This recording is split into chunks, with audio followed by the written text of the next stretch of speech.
Köygendan köngen yaman. Abduri Mahinur Abdilim. Avazda Rahila Musa, Tahircan Yusuf. Karıştırgıcı Azize.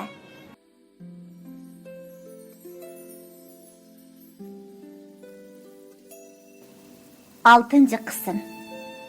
Ne'mat ishdan tushib uyga qaytib kelgan bo'lsa-mu, bino oldida xuddi birsini izlab kelib, uyni topolmay qolgandek 3-qavatdagi uyning to'pi bosgan derazasiga qaradi.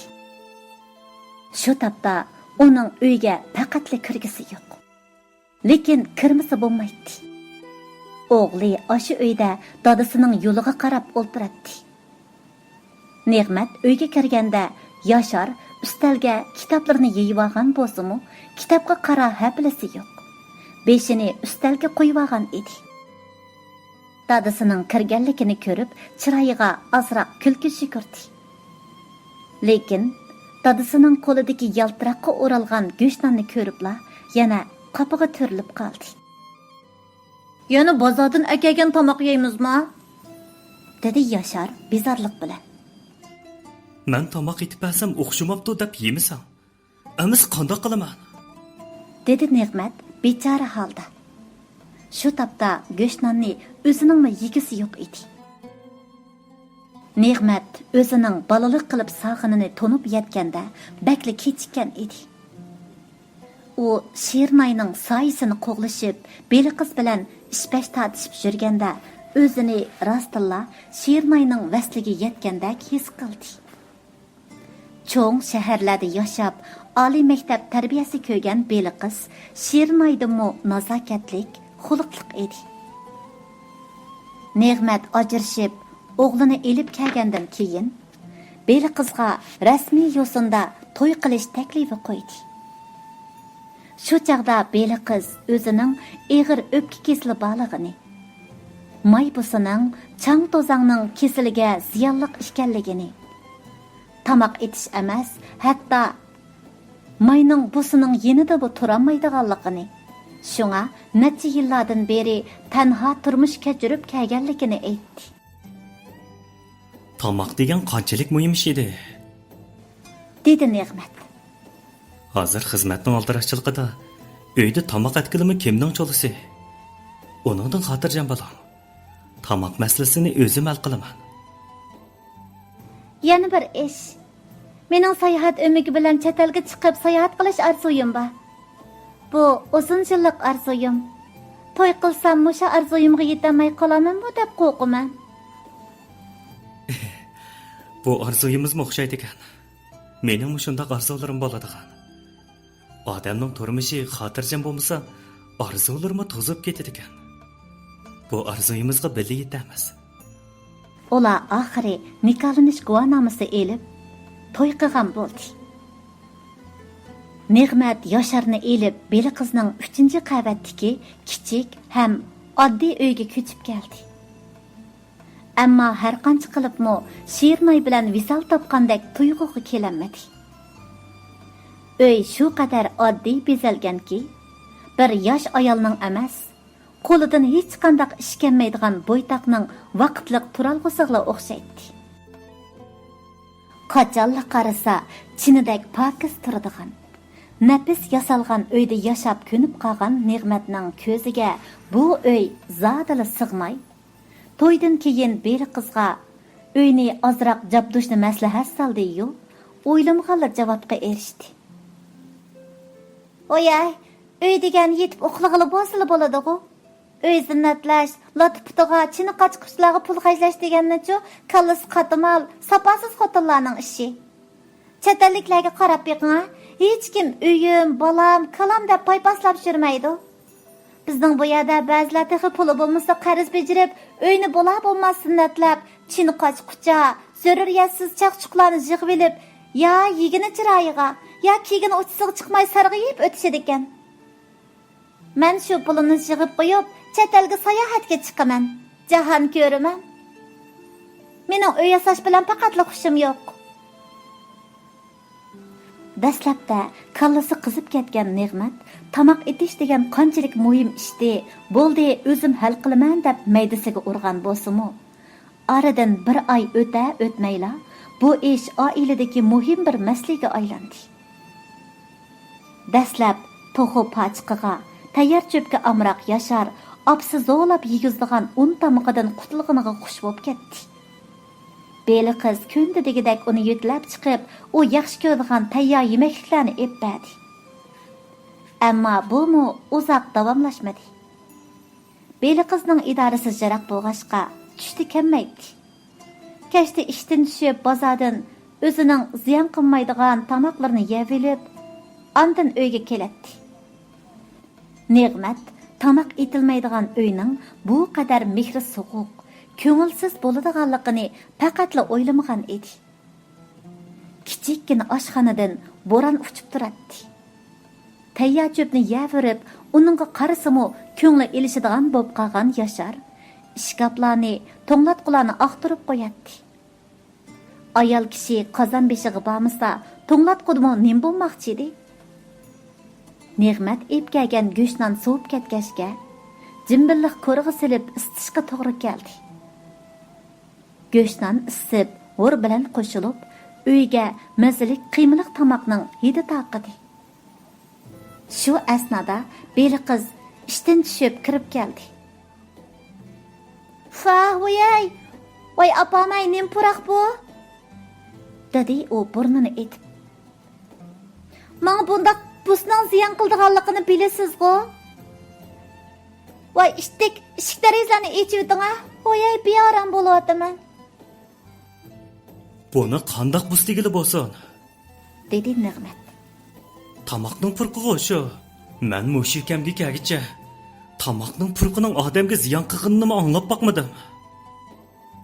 Voy siz bilmaysiz, kabobdanning oldidan o'zsammi-chu beoram bo'laman. Doktor hatto mening oshxonaga kirishimni cheklagan. Bundan keyin men kelguncha qo'sqinlarni to'xlab bo'linglar. Haqqa polo, manta, qo'shang yemaymi yashaydi ekan-ku. Tamoq yengil dumli tushidi ekansiz, tamoq desa. Oqshom undaq narsalarni yemay, sirtqa chiqib piyoda mengib cheniqing. Qo'sig'i echib aram turganda, beli qizning gaplari Ne'matga to'limi tetiqsiz tuyuldi. Ne'mat va o'g'limi qo'saqqa amriqlardan edi. Ular beli qiz tozliq uyga kirib ketganda, ancha tetimisimi go'shtlarni tez-tez yeb bo'lishdi. Yashar mushu kunlarda onasini, o'z uyini bakma sig'ingan edi. Ahvolni dangsab ko'rgan Ne'matmi bu mavsum tugishiga Yasharni saodatning yiniga mangtirib etishga ma'qul bo'lgan edi. Ne'mat Yasharni ep kelganga pushaymon qilgan edi. Beli qizning Yashar bilan faqatla chatig'i yo'q. Texi Ne'matdimi shunday qilishga undaydi.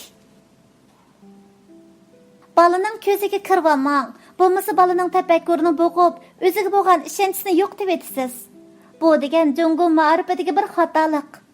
Maktab topshiriq basi bo'ladi, lekin ishlashni uning ixtiyor qilishi kerak-da. Unda bek qattiq qo'l bo'lmang, balachu erkin ozoda cho'ng bo'lsin. Ne'mat yolg'iz o'ltirib, qattiq o'ylandi. U ko'ngilning kayniga kirib, turmushda bekma ig'ir xatolik sodir qilgan edi. Odam mushi yoshdimi aqlini topolmasa, ha? U beli qiz bilan nemishqa to'y qildi. Uzun yillar ilgari o'lib ketgan Shernayga o'xshaganligi uchun uni 15 yillik oilasidan muhim bilib, ota-onasini, tug'ilib o'sgan yurtini, toza ro'naq tepayotgan kasbini tashlab, bir jup g'unchidek chiroyli cho'ng bo'layotgan bolalarning bo'ynini qisib, bu yerga keldi. Endi bo'lganda u xuddi bexudlik dorisi kuchini yo'qotib, asliga kelgan bemordek o'zining qilgan atganlarini o'zi tushunolmay gangirab qilyotdi. Mundaq bir ish uni xilili sagitib qo'ydi. To'y qilib bir oydan keyin u mahalladagi xo'jalik bo'limga tok suv puli topshirg'ili kirgan edi. Shu yerdagi ayollarning g'ayvati quliqiga kirib qoldi. Hey, beli qiz Parijda to'y qipti deydi-ku. Yana uning chiroyiga kuygan bechoradan birisi og'andi haqiqatan. Hay bu chatal sarıngı, ya amal qilib chatalga chiqibli ketmadi. Ya nigir bo'lsa-mu, biror chatallikka teganmadi. Bu bechora nima kun ko'ra amdi ha, voy. Voy avvalgi bilan ajrashib, qandoq ajrashib ketibdi-kan? Erining ismi Tilvaldikan to'q. Og'illarga bu mening erim Tilak apandi deb tunishtiribdi-kan. Onun sizmi uning qamlashmagan qiliqlardan jaq to'ygan eri so'rini tashlab chiqib ketibdi-dak. Keyin ajrashibdi. Nim bo'lganligini bizmi bilmadik. Uzun yil tul o'ltirib ketdi. Chiroyli bo'g'ashqa xeyli bir yerlardan loyiqmi chiqdi ekan. Nemishqiken to'yga oz qolganda ertarab yenib oldi ekan shu. Voy, chiroyini berib, aqlini bermasi bekoda. Ayollarning gapining temisi yo'tkilib ketdi. Bir xil tushuniksiz dakki-dakkiga tushib qolgan Ne'mat beli qizga o'zi ortib qo'ygan Shirnayning libosini qo'yib yetib, boshqadan zan soldi. Shundala u ayolining gap so'z, yurish-turishlarining normal odamlarga ancha o'xshashmaydiganligini sezdi. Beli qizning ota-onasining uyi musha shaharda bo'lsa-mu, beli qiz ota-onasining uyiga berishdan qochadi. Hech qanday urug' tuqqanlar bilan mo berish kelish ham qo'shnilarga salom saat qilishmaydi. Uning eng qiziqadigani kimlarning chatalga chiqib, kimlarning qaytib kelganligida edi. Kunda to'rga chiqib, chatal sayohatiga doir xabarlarni ko'radi. Bu kunlarda chatalga chiqadiganlarning soni ko'payib, chatalga chiqishmo ancha hayron qilarlik ish hisoblanmaydi. Lekin beli qizga hech fursat kelmayotadi. Uning ya chatalda urug' tuqqani, ya chatalga chiqish yo'li yo'q. Yig'ib qo'ygan pulimi ancha ko'p emas. Qisqasi, u chat elga chiqishni xiyol qilmay, tinch xizmatini ishlab, qirib qolgan onasining holidan xabar olsa-mu bo'ladi. Lekin qizib ketgan kallasi bilan ashu qiri onasini beqishdan, davoltishdan qechib, pullarini chat elga chiqish uchun atab yig'ib oilasidagilarning uni chat eldan sovutish uchun qilgan urinishlari, do'stlarining ko'yinib qilgan nasihatlari uning kar qilmaydi. Ular oxiri uni nervi kasalga chiqarishdi. Do'stlarimo barbara uningdan o'zlarini tortishdi. Beli qizning nervisi rastilla sal ojiz. O'ttir maktabda o'qiyotgan chaqlarida qattiq kezik bo'lib saqaygandan keyin so'z harakatlarida azroq normalsizlik ko'rilishga boshlagan. Oliy maktabda yurgan yigiti uni tashlab chet elga chiqib ketgandan keyin uningga chet elning jini chaplashdi. U oxiri sayohat shirkatiga tizimlatib, sayohat umid bilan chet elga chiqish planini qurib yurganda, Ne'matning uning turmushiga kirib kelishi. U Ne'matni boshdan yoqtirib qolgan edi. Hozirga qadar hech kim uningga Ne'matdek kuchli aqida qilmagan. Uni jon jahli bilan qo'g'lashmagan edi. Ne'mat kallasini silkib etib, nimani yo'qitib, nimaga erishganligini o'ylab, buningdan keyingi kunlarini qanday o'tkazishni xiyol qilib, andishaga tushdi. Beli qizning qiliqlari kundan kunga avib, uning xiyolidagi Shirnayning obrazini kallasidan surib chiqaribdi. Beli qiz bir qarmoqqa nihoyat ilg'or fikrlik, zamonaviy ong'a ega ko'rinadi. Xizmatni joyida ishlab, choy, to'y to'kinlardan o'zini tortib, bo'sh vaqtida ingliz tili o'rganadi. Lekin uning turmushda chekidan oshgan, odamni saskandiradigan gap so'z qiliqlari bor edi. Ne'mat atganlari non bilan noshta qilsa-mu ochiqlab, bolkaga meva qiyomi surib yeyishni ta'kidlaydi. Televizordagi milliy san'at nomerlariga o'lgidek o'ch edi. Tirnoqlarini uzun o'stirib elib, hech ishqa qo'lini ayrimi qilmaydi. Ashu kichikkin uymu vaqti-vaqtida tozlanmag'ashqa, uy jabduqlari to'pi besib turadi. kiyim-kechak, grim buyumlarini setib olish to'g'ri kelganda, chet elning dangliq markaliklarini olmasa, hargiz hisob emas. Ne'mat ko'zini yo'g'on echib qarg'anida o'zining oila deb qurib chiqqanining bolalari kurashtirib o'ynaydigan o'yinchoq binodek bir narsa bo'lib qolganligini his qildi. Biror parchasi sal qing'ir ketdimi, shu zamon o'rilib tushadi. Saodatni bo'lsa xiyol qilishga petin olmaydi. Demisimi, shu farishtadek pok, esil ayolni u har xil vositalar bilan chidag'isiz azoblagan. Saodat tutgan nafis, yasadoq uylarni, atgan mizilik tomoqlarni u hozir uxlab tushidimi ko'ranmaydi. Shundaq kunlarning birida Ne'mat uyda ko'ngilsiz xiyollarga petib o'ltirganda eshik ansiz qiqildi. Ne'mat eshikni ochganda mahalladagi 3-4 bola ansiz cho'qirishib ketdi. "Voy, Yoshar o'ra kuchib ketdi. Totib chiqaramadik, tez bo'ling, shug'lavatadi." Qo'rqib o'ngsili o'chgan Ne'mat balalarning orqasidan mahalladagi yangidan qurilish bo'layotgan yerga kelib, cho'nqurliqi Ne'matning bo'yicha keladigan o'rak bo'yiga keldi. Yoshar ichida voyjallab yotadi. Ne'mat qurilish ishchilarining yordamida xeyli tasda Yosharni o'rakdan tortib chiqadi.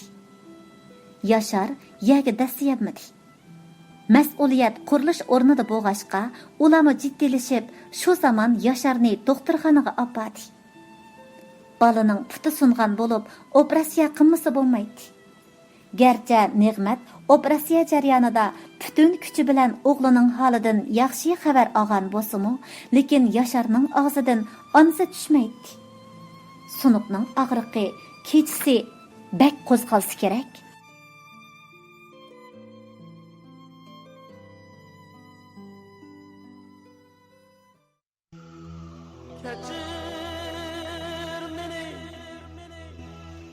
Kechir meni, kechir berbir mehribon ayolim menim.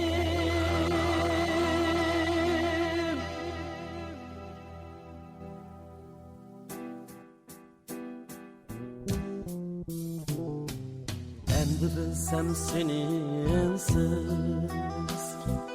ötmezken gün emas hiç geçsin, ötmezken tünü seninsiz hem bereket tapmazken öyüm Kursınıpla ödermen en çıkmaydı ünü. Şuna ecep bilindi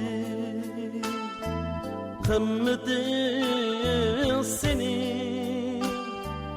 Berbir sen mihraban ayalım mini.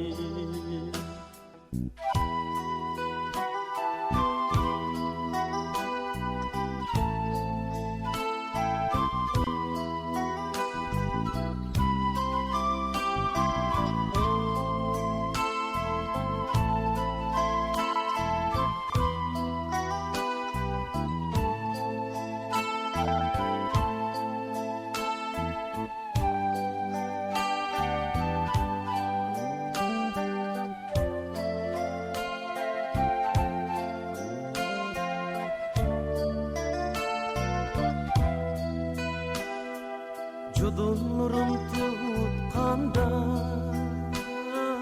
ün çıkmaz idi Bulmağan detiçkına ötken bir günü Bulmağan detiçkına ötken bir günü Bir sebep la cidel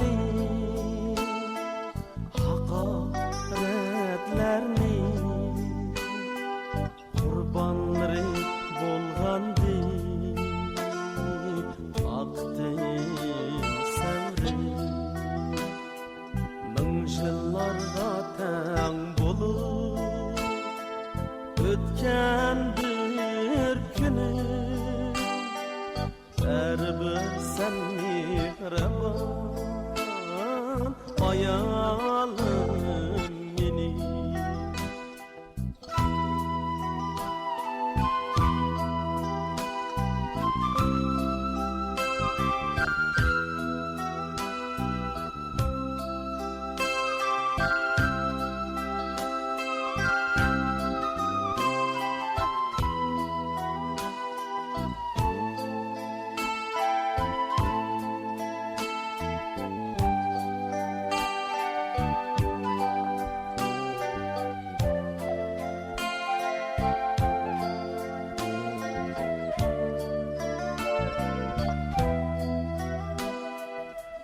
Çığında kadrini hiç bilmesem mu? Yıllar boyu bir tatlı söz dinlesem mu? Yıllar boyu bir tatlı söz dinlesem mu? Savrın tügetsen meni taşlap ketgende bir emas onlarca düşman desem ümit var men köyge keçirmesem baribir sen mihraban ayalım meni.